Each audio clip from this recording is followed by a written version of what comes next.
Un monsieur qu'on appelle Agunkpe Jean.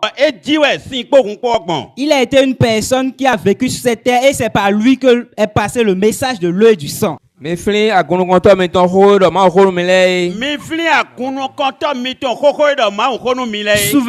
de vos anciens conducteurs qui vous ont parlé de la parole de Dieu.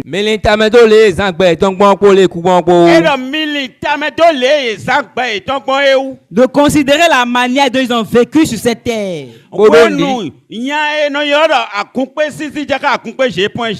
moment où le monsieur qu'on appelle Jean Agunkpe, au moment où Dieu lui a révélé le mystère,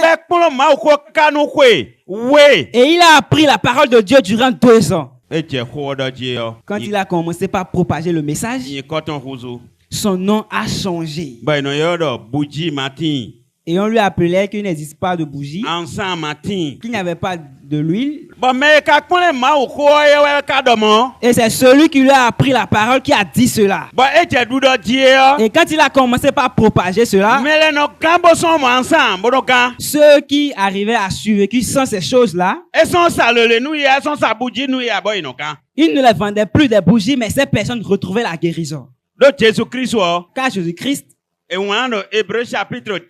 il est écrit dans le livre d'Hébreux chapitre 10, verset 5. à partir du verset 5. Et c'est ce que Jésus-Christ a dit là que lui aussi il dit. Et c'est ce que Isaïe avait dit auparavant. Mais celui qui a enseigné la parole de Dieu à ce monsieur, il a ajouté l'eau au sang. Et que si quelqu'un croit en ces deux choses, c'est cette personne qui a la renaissance. Car ce que l'eau fait sur l'homme, ce que le sang aussi accomplit sur la vie de l'homme, c'est pourquoi Jésus-Christ a gardé ces deux choses-là.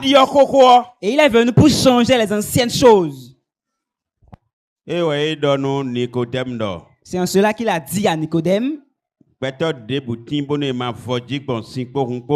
que toute personne qui ne sera pas née par l'eau et le sang de Jésus-Christ, il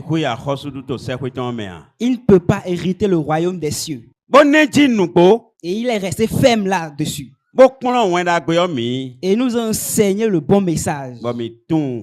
Et nous le savons et nous le propageons aujourd'hui.